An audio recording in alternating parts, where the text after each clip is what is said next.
Sveiki visi. Ačiū labai, kad padedat man, kad aukojat.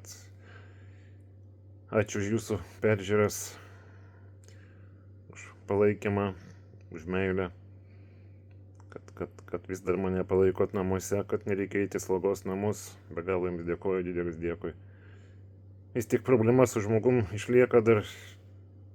Jau kas gali padėti surasti gerą žmogų, tvarkingą, kuris galėtų mane arba priimti pas save, arba pas mane atvažiuoti prižiūrėti bent jau savaitę ar kažkuriam laikui.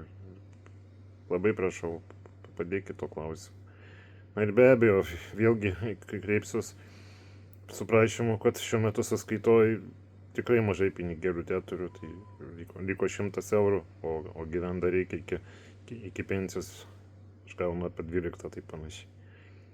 Birželio bus tik tai. Tai labai prašau, jau kas galit padėti, paremti finansiškai, maistui, slaugai.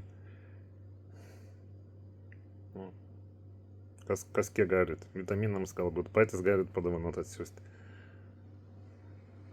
Tai vat, ačiū labai jums ir sėkmės, laimės, meilės daug.